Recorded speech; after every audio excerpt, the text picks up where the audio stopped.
E se muitos dos seus medos mais profundos, seus desejos mais ardentes e seus conflitos internos mais persistentes não fossem apenas seus?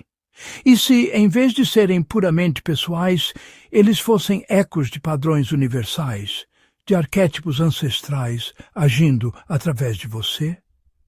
Esta é uma das ideias mais fascinantes e transformadoras da psicologia moderna, e hoje vamos mergulhar nela. Vamos explorar o mundo dos arquétipos e do inconsciente coletivo, uma teoria proposta pelo psiquiatra suíço Carl Gustav Jung. Para entender os arquétipos, primeiro precisamos entender o mapa da psique que Jung desenhou. Ele concordava com seu mentor, Sigmund Freud, que temos um inconsciente pessoal, um repositório de nossas próprias memórias esquecidas, experiências reprimidas e complexos individuais. É a nossa história de vida particular escondida sob a superfície da consciência. Mas Jung foi além. Ele propôs que abaixo dessa camada pessoal existe algo muito mais profundo, vasto e antigo, o inconsciente coletivo. Imagine o inconsciente coletivo como o oceano primordial da psique humana, uma camada profunda compartilhada por todos nós, independentemente de nossa cultura, época ou biografia. É uma herança psíquica, um tesouro de imagens e padrões acumulados ao longo de milénios de experiência humana.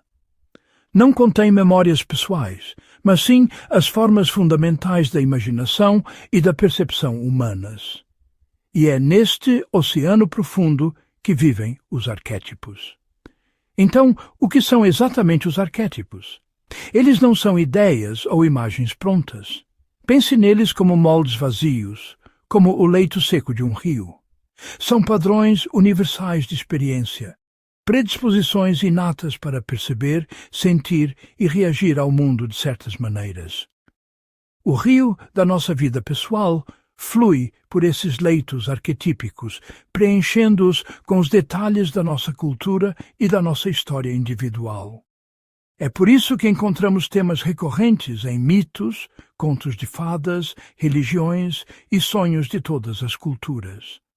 Alguns dos arquétipos mais conhecidos são o herói, que representa a jornada de superação de obstáculos, o sacrifício e a busca por um propósito maior. Vemos o herói em Luke Skywalker, em Harry Potter e em cada um de nós quando enfrentamos um grande desafio. A sombra, que é o nosso outro lado, o repositório de tudo o que reprimimos e negamos em nós mesmos, nossos instintos, medos e traços que consideramos inaceitáveis. Darth Vader é a sombra de Anakin. O Dr. Jekyll confronta seu Mr. Hyde. A sombra não é má por natureza, apenas desconhecida. A mãe, o arquétipo do cuidado, da nutrição, da criação e da proteção. Ela pode se manifestar como a Mãe Terra, a figura materna literal, ou a capacidade de nutrir projetos e ideias. O sábio que personifica o conhecimento, a verdade e a sabedoria. Pense em figuras como Gandalf, Dumbledore ou Yoda, que guiam o herói com seu profundo entendimento do mundo. E o trapaceiro ou trickster, uma força de caos e mudança que quebra as regras e desafia o status quo. Personagens como Loki ou o coiote nas mitologias nativas americanas carregam essa energia ambígua, que pode ser tanto destrutiva quanto criativa. É crucial entender que eles não são personagens fixos ou rótulos para pessoas. São forças psíquicas dinâmicas que moldam como pensamos, sentimos e agimos, muitas vezes sem que percebamos. Por isso, certos mitos, filmes e histórias tocam tão fundo em nós. Eles ressoam em um nível universal porque ativam esses arquétipos que já existem dentro de nós. A jornada do herói em um filme não é apenas a história de um personagem. É um espelho da nossa própria potencial jornada de autodescoberta. A luta contra um vilão reflete nossa própria luta interna com a sombra. Essas narrativas nos dão uma linguagem simbólica para entender as forças que operam em nossa própria psique. Para entender como esses arquétipos funcionam no dia a dia, Jung descreveu uma dinâmica psíquica complexa. Temos a persona, que é a nossa máscara social, o papel que desempenhamos para nos adaptarmos ao mundo exterior. É a imagem que projetamos. Por trás dela está o ego, o centro da nossa consciência. E como já vimos, nas profundezas está a sombra, tudo aquilo que escondemos até de nós mesmos. Jung também falou da ânima, a imagem interior do feminino na psique de um homem, e do ânimos, a imagem interior do masculino na psique de uma mulher. Esses arquétipos governam nossa relação com o sexo oposto e com nossas próprias qualidades contrassexuais. No centro de tudo, organizando essa complexa teia, está o self, ou o si mesmo. O self é o arquétipo da totalidade, o centro e a circunferência da psique. É o nosso potencial mais completo, a união da consciência com o inconsciente. Então, como saber quando um arquétipo foi ativado? Quando você reage intensamente a algo ou a alguém de forma desproporcional à situação, talvez não seja só pessoal. Essa atração ou repulsa súbita, essa admiração cega por um líder ou essa raiva incontrolável diante de uma injustiça, podem ser sinais. Talvez um arquétipo tenha sido ativado. Você pode estar projetando seu arquétipo do sábio em um mentor, sua sombra em um rival, ou sua ânima em uma pessoa por quem se apaixona. Essas reações fortes são convites do inconsciente para olharmos mais de perto.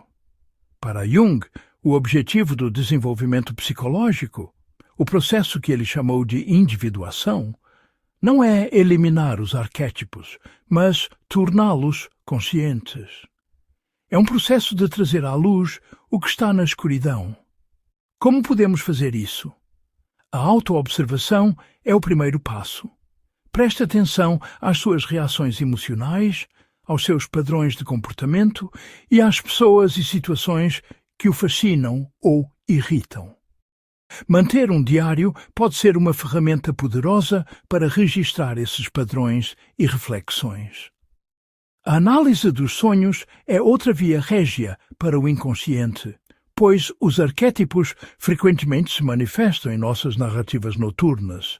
E, claro, a terapia, especialmente a de orientação junguiana, pode oferecer um espaço seguro e guiado para explorar essas dinâmicas profundas.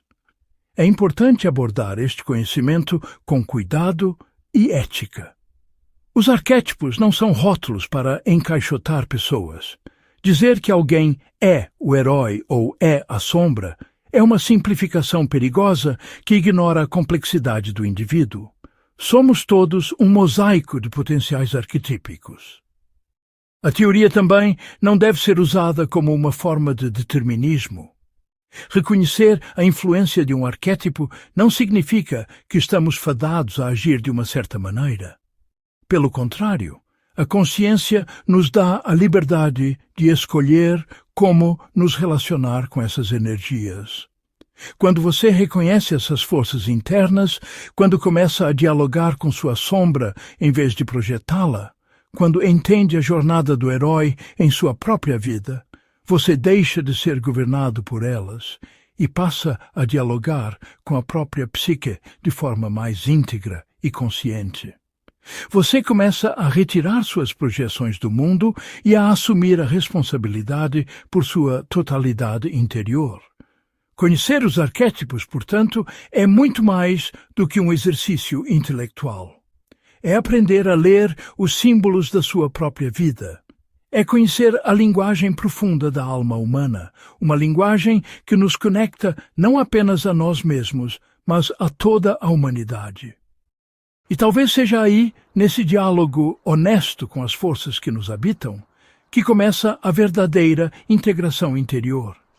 É o caminho para se tornar não uma pessoa perfeita, mas uma pessoa inteira.